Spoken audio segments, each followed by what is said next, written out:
고린도전서 1장 18절부터 24절까지 한 절씩 교독하겠습니다.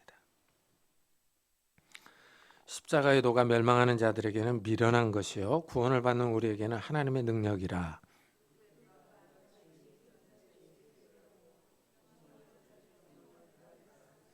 지혜 있는 자가 어디 있느냐? 선비가 어디 있느냐? 이 세대의 변론가가 어디 있느냐? 하나님께서 이 세상의 지혜를 미련하게 하신 것이 아니냐?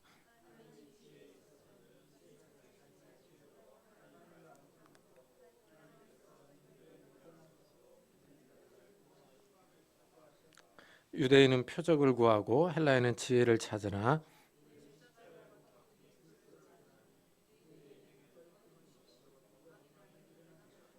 다 같이 오직 부르심을 받은 자들에게는 유대인이나 헬라인이나 그리스도는 하나님의 능력이요 하나님의 지혜니라. 아멘. 이 사도 바울이 그리스도의 복음을 전 세계에 전하고 다녔습니다. 반응이 두 가지로 나뉩니다. 한 부류는 복음을 받아들입니다. 다른 부류는 복음을 반대합니다. 이 반대하는 사람들이 더 많습니다. 이 현상에 대해서 바울은 십자가의 도가 멸망하는 자들에게는 미련한 것이요 구원을 받는 우리에게는 하나님의 능력이라 하고 말합니다. 우리가 살고 있는 이 세계는 지금 미국과 중국으로 나뉘고 있습니다. 중국 편에 설 것인지 아니면 미국 편에 설 것인지를 요구당하고 있습니다. 그런데 이 십자가의 말씀도 사람들에게 요구합니다. 복음을 환영하든지 아니면 반대하든지 둘 중에 하나를 정하라는 겁니다. 입장을 분명히 하라 하고 복음이 우리들에게 어느 편에 설 것인지를 요구합니다. 근데 이 선택의 결과가 너무나도 다릅니다. 이 복음을 반대하는 사람들은 망합니다. 그러나 복음을 받아들이는 사람들은 삽니다. 근데 이 십자가가 이 겉으로 보기에는 참 처참합니다. 이 로마 군인들이 예수님을 십자가에 사형시켰습니다. 로마 시대의 중범죄자들을 처형하는 방식입니다. 십자가에 못 박아놓고 탈진하에 죽을 때까지 두었습니다. 못 박기 전에 유리 조각이나 나비 달린 채찍으로 때렸습니다. 아주 잔인한 사형제도입니다. 이 중범죄자를 처형하는 방식인데 아이러니하게도 예수님은 죄가 없습니다. 이것이 참 아이러니하죠. 로마 총독 빌라도도 예수님이 죄가 없다는 것을 알고 있었습니다. 그러나 유대인들이 하도 처형해야 한다고 목소리를 높여서 유대인들의 요구를 들어준 겁니다. 유대인의 왕이라는 죄목으로 십자가에 달렸습니다. 빌라도가 이 정치적으로 유대인들에게 만족을 주기 위해서 결정한 겁니다. 예수님이 무죄합니다. 죄가 없는 분이 십자가에서 죽었습니다. 인간적인 시선으로 보면은 정말 재수가 없다고 말할 수 있을 겁니다. 유대인들의 시기와 질투로 죽었습니다. 운이 없었습니다. 그런데 이 사건에 하나님이 의미를 부여하십니다. 왜냐하면은 예수님이 바로 하나님의 아들이기 때문입니다. 죄가 없는 하나님의 아들이 십자가에서 죽었습니다.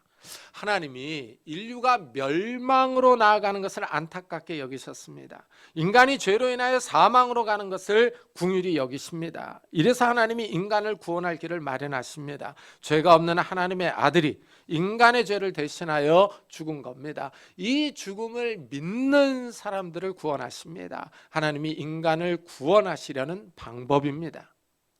이 십자가를 믿는 사람들의 죄를 용서해 줍니다. 이것이 가장 중요합니다. 핵심입니다. 사람들이 신기하게 죄를 짓습니다. 죄가 어디 있다 나오는지 모르겠지만 사람은 다른 사람을 미워하고 시기합니다. 거짓말하고 다른 사람의 것을 빼앗고 사기를 칩니다. 또 음란한 생각들을 합니다. 엉뚱한 생각들을 합니다. 사람들은 또 이런 행동이 생각이 나쁘다는 것을 알고 있습니다. 죄의식이 있는 겁니다. 이 사람에게 죄가 있는 것도 신기하지만 죄의식을 갖고 있는 것도 신비롭습니다. 이래서 옛날 어른들에게 전도해 보면은 우리가 죄가 많다고 그러면은 옛날 어른들이 이렇게 말합니다. 맞아, 내가 죄가 많어. 그러면서 인정하는 이런 분들이 있었습니다. 근데 또 예수 믿으라고 하면은 또 예수 믿는 거하고는 또 별개입니다. 죄가 많다는 건 인정하는데 예수 믿는 거는 이제 또 다음에 차차 생각해 보겠다고 합니다. 이래서 선교지에서도 이 나라마다 죄에 대한 이 태도가 다르게 나타납니다. 이 캄보디아 사람들은 죄의식이 아주 많습니다. 왜냐하면 킬링 필드 사건이 있었기 때문에 그렇습니다.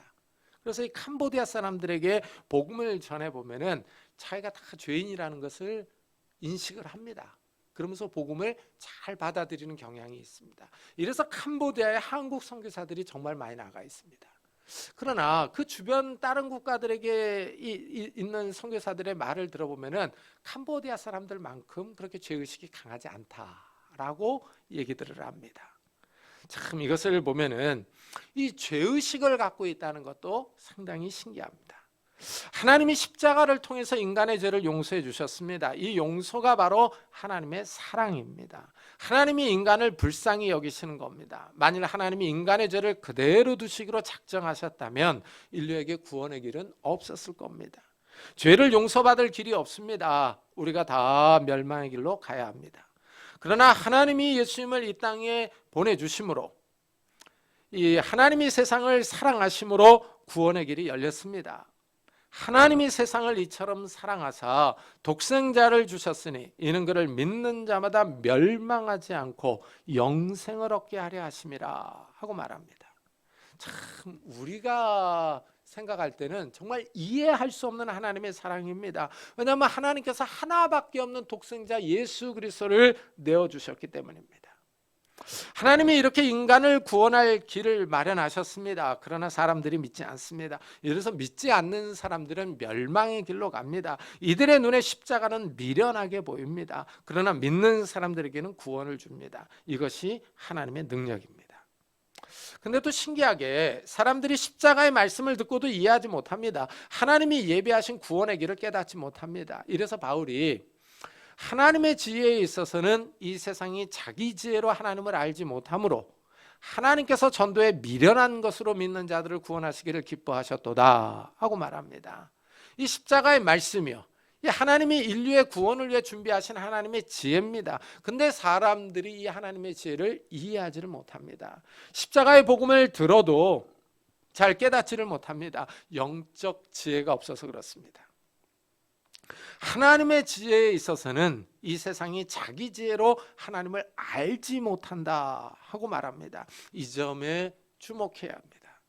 세상은 인간이 구원받는 지혜를 모릅니다. 죄로 인하여 영적 지식이 가려져 있습니다. 이 땅에 유명한 명문 대학교들이 많습니다. 서울대학교, 하버드, 캠브리지와 같은 유명한 대학교에서 경제학이나 의학, 물리학이나 기계공학, 컴퓨터공학 같은 학문들이 인기입니다. 이 세상에서 전문 직업을 가지고 잘 먹고 사는데 도움이 되는 지식을 가르칩니다. 그런데 세상 학문은 하나님에 대해서 가르치지 않습니다. 세상 지혜로는 하나님을 알지 못합니다. 사람이 타락해서 하나님을 아는 지식이 없습니다. 영적 세계를 분별할 수 있는 능력이 부족합니다. 이래서 사람들이 이단에 잘 속아 넘어갑니다.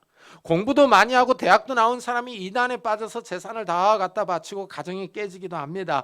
영 분별의 지혜가 부족하기 때문입니다. 이래서 하나님이 전도에 미련한 것으로 믿는 자들을 구원하시기를 기뻐하십니다. 여기서 전도에 미련한 것은 사도 바울이 전파하는 복음을 의미합니다. 사도 바울이 가는 곳마다 회당이나 시장에서 십자가의 복음을 전합니다. 하나님은 이 복음을 믿는 사람들을 구원하십니다. 이 복음을 받아들이는 것이 은혜입니다. 믿어지는 것이 은혜입니다. 하나님이 그 사람의 마음을 열어주시기 때문입니다. 사도 바울이 소아시아 지방에서 복음을 전합니다. 그런데 예수의 영이 허락하지를 않습니다. 이것도 참 신기하죠. 이 바울이 밤에 환상을 봅니다. 마게도냐 사람이 바울에게 나타나서 마게도냐로 건너와서 우리를 도우라 하고 말합니다. 바울이 이 환상을 보고 유럽으로 건너갑니다. 지금의 그리스 지역으로 간 겁니다. 이것이 유럽 복음 전파의 시작입니다. 바울이 빌립보 성에 가서 강가에 모이는 여성들에게 복음을 전합니다. 이때 자색 옷감 장사 루디아가 바울의 말을 듣고 있었습니다. 주님께서 루디아의 마음을 열어서 바울의 말을 듣고 따르게 하십니다. 하나님이 루디아의 이성과 지성을 깨우쳐서 복음을 믿게 하신 겁니다. 사람이 죄로 인하여 하나님을 아는 지식이 없습니다. 사람의 지성과 이성이 죄로 오염되어서 영적으로 무지합니다. 이래서 믿지 않는 사람들이 들을 때 복음이 미련하게 보입니다. 믿는 사람들이 어리석은 것 같습니다. 아니 어떻게 로마 정부에 대항하다 죽은 유대인 청년을 믿느냐 하는 것입니다. 어떻게 반란군의 지도자가 우리를 구원할 수 있느냐고 생각하는 겁니다. 이러니 믿는 사람들을 한심하게 보는 겁니다. 전도를 해보면 사람들의 시선에서 이런 감정을 느낍니다. 제가 이전에 주보 전도를 나갔습니다. 그 당시에는 주보에다 전화번호를 써놓았습니다. 근데 저에게 문자가 온 거예요. 사람이 멀끔하게 생겨가지고 이상한 짓을 한다고 이런 문자가 왔습니다. 그러니까 제가 주보를 나눠줬더니 그 주보를 받아들고 저한테 그런 문자를 보낸 겁니다. 그 사람이 보기에 제가 아주 어리석은 짓을 한다고 생각한 겁니다. 이렇게 세상 사람들은 하나님을 아는 지식이 없습니다. 사도 바울도 복음을 전하면서 사람들의 반대를 많이 받았습니다. 이래서 유대인은 표적을 구하고 헬라인은 지혜를 찾으나 우리는 십자가에 못 박힌 그리스도를 전하니 유대인에게는 거리끼는 것이요 이방인에게는 미련한 것이로되 하고 말합니다. 그 당시 유대인들의 특징은 표적을 구하는 겁니다. 예수님이 오병이어의 기적을 보여주셨습니다. 떡 5개와 물고기 2마리로 남자만 5,000명이 넘는 사람들이 배불리 먹고 남았습니다. 남은 조각을 걷어보니 12광줄이나 되었습니다. 사람들이 너무나도 신기한 경험을 합니다. 유대인들이 예수님에 대해서 열광합니다. 많은 유대인들이 예수님을 따라옵니다. 예수님이 이들에게 썩을 양식을 위하여 일하지 말고 영생하도록 있는 양식을 위하여 하라 하고 말합니다. 그러자 유대인들이 우리가 어떻게 하여야 하나님의 일을 하오리까 하고 묻습니다. 예수님이 하나님께서 보내신 일을 믿는 것이 하나님의 일이니라 하고 대답해 주십니다. 예수님을 믿으라는 것입니다. 그러자 유대인들이 또 묻습니다. 그러면 우리가 보고 당신을 믿도록 행하시는 표적이 무엇입니까? 하고 말합니다. 바로 어제 유대인들은 예수님이 행하신 오병이어의 기적을 보았습니다. 여자와 아이들까지 합하면 10,000명이 넘는 사람들이 먹고도 남았습니다. 그런데도 또 표적을 보여달라고 합니다. 예수님을 믿으면 되는데 더 강한 표적을 원합니다. 그러면서 조상들은 광야에서 만나를 먹었다고 말합니다. 유대인들이 이 말을 하는 이유는 계속 공짜로 빵을 얻어먹으려는 속셈입니다. 왜냐하면 조상들은 광야에서 40년 동안 만나를 먹었기 때문에 그렇습니다. 그러니까 뭐 한 번 보여준 것 같고 그러느냐 이런 의미가 깔려 있는 겁니다. 이렇게 그 당시 유대인들은 표적을 구했습니다. 그러나 이방인들은 구하는 것이 또 다릅니다. 지혜를 구합니다. 사도 바울이 아테네에서 복음을 전했습니다. 회당과 장터에서 만나는 사람들에게 복음을 전합니다. 듣는 사람들 가운데 에피쿠로스 학파와 스토아 학파의 철학자들이 있습니다. 사도 바울이 부활을 말하자 헬라인들이 달려들어서 더 말해달라고 합니다. 헬라인들은 새로운 교리와 철학에 관심이 많았습니다. 그래서 바울을 향해서 이 말쟁이가 무슨 말을 하고자 하느냐 이렇게 얘기를 합니다. 바울을 향해서 말쟁이라고 합니다. 부활을 전하니까 이 죽은 사람이 다시 살았다라고 얘기를 하니까 이 새로운 가르침이 무엇인지 우리에게 말하라 이렇게 얘기를 합니다. 이런 헬라인의 태도에 대해서 사도 바울이 이렇게 설명을 해줍니다. 모든 아덴 사람과 거기서 나그네 된 외국인들이 가장 새로운 것을 말하고 듣는 것 외에는 달리 시간을 쓰지 않음이더라 하고 설명합니다. 헬라 사람들이요, 그 당시 이방 사람들 이 세상적인 지혜, 철학을 추구했다라는 것을 알 수 있습니다. 그렇다면 이제 우리가 살아가고 있는 이 현대인들은 무엇을 추구하느냐 하는 질문도 나옵니다. 현대인들은 돈을 추구합니다. 돈이 모든 것을 평가하며 말해줍니다. 맞선 시장에 배우자를 구할 때 어떤 일을 하는지, 연봉은 얼마가 되는지, 아파트는 있는지를 봅니다. 돈이 곧 인격이며 실력입니다. 현대인들은 물질을 추구하며 이 세상 것들에 집착합니다. 여기에 반하여 기독교인들은 추구하는 것이 다릅니다. 성도들은 십자가에 못 박힌 그리스도를 추구합니다. 세상 사람들과의 차이점이 여기 있습니다. 세상 사람들은 이 세상 것에 관심이 많습니다. 세상에 속한 것을 추구합니다. 그러나 기독교인들은 예수 그리스도에 관심이 많습니다. 예수님을 추구하며 하늘의 것을 바라봅니다.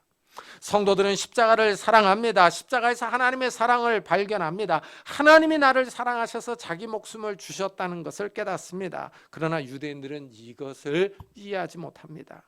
왜냐하면 예수님은 하나님의 저주를 받은 사람이기 때문입니다. 신명기 21장 22절 23절에 이런 말씀이 있습니다. 사람이 만일 죽을 죄를 범함으로 내가 그를 죽여 나무 위에 달거든 그 시체를 나무 위에 밤새도록 두지 말고 그날에 장사하여 내 하나님 여호와께서 내게 기업으로 주시는 땅을 더럽히지 말라. 나무에 달린 자는 하나님께 저주를 받았음이니라. 율법에 따르면 나무에 달려 죽은 사람은 하나님의 저주를 받은 사람입니다. 십자가는 나무로 만들었으니 유대인들이 보기에 예수님은 하나님의 저주를 받았습니다. 이래서 유대인들은 예수 믿기를 꺼립니다. 이방인들이 볼 때는 십자가는 미련합니다. 유대 청년이 로마 정부의 반란을 일으켰다가 죽었습니다. 나라의 독립을 추진하다가 죽은 유대의 애국자입니다. 어떻게 이런 사람이 믿는 사람을 구원할 수 있겠느냐 하는 것입니다. 우리나라는 사실 이 유대인들과 지리적으로 멀리 떨어져 있습니다. 그래서 유대인들과 교류가 거의 없었습니다. 현대는 비행기와 배가 발달해서 자유롭게 이스라엘로 여행 갑니다. 하지만 옛날에는 유대인의 존재조차도 알지를 못했습니다. 그래서 우리나라 사람들에게는 예수님의 십자가와 부활이 전해졌을 때 신비로운 이야기로 들려지는 그런 성격도 있었습니다. 하지만 그 당시 헬라인이나 로마인들에게 이 유대인들은 골칫덩어리입니다. 같은 지중해 국가 사람들입니다. 유대인들을 잘 알고 있습니다. 그런데 반란을 일으킨 사람이 구원자라고 전하고 있으니 이방인들이 믿으려고 하지를 않는 겁니다. 여기에 참 하나님의 지혜가 있다고 말을 합니다. 예수님이 십자가에서 죽은 것은 인류를 위한 것입니다. 죄를 지은 사람은 저주를 당해야 합니다. 죄의 삭은 사망입니다. 그런데 하나님의 아들 예수님이 우리를 대신해서 십자가에서 저주를 당하고 죽었습니다. 이 사건을 믿는 사람들의 죄를 용서해 주시며 구원해 주십니다. 하나님이 우리를 위하여 구원의 길을 마련하신 것입니다. 이것을 받아들일 것이냐 받아들이지 않을 것이냐는 겁니다. 이것이 받아들여져서 믿어지는 사람들, 이런 사람들이 하나님의 은혜를 받은 겁니다. 이런 사람들에게 하나님의 지혜가 나타나며 하나님의 능력이 나타납니다. 하나님은 하나님의 종들을 세워서 예수님의 십자가 사건을 믿으라고 전 세계에 전하십니다. 이 십자가의 도를 믿는 사람들을 영원한 하나님의 나라로 인도하십니다. 참 이 복음을 듣고 하나님을 인정하느냐, 하나님의 구속 계획을 인정하느냐, 인정하지 않느냐는 겁니다. 참 믿고 안 믿고는 자유입니다. 그러나 그 대가가 너무나도 큽니다. 믿지 않는 사람들은 멸망의 길로 갑니다. 믿는 사람들은 영생으로 갑니다. 결과가 너무 다릅니다. 우리는 예수 그리스도를 믿음으로 하나님 나라의 영원한 생명을 미리 맛보고 있는 자들입니다. 하나님께서 우리의 영적인 이 지성들을 깨워주셔서 하나님의 나라가 있음을 알게 하고 하나님을 믿게 하신 겁니다. 우리는 하나님의 나라를 느끼면서 살아가고 있는 겁니다. 하나님께서 우리에게 은혜를 주셨으며 우리에게 능력을 주셔서 이 타락한 우리의 죄성들 이런 것들을 뒤집어 놓으신 결과입니다. 천국 갈 때까지 정말 이 믿음을 잘 지키시는 성도님들이 되시기를 예수 그리스도의 이름으로 축복합니다.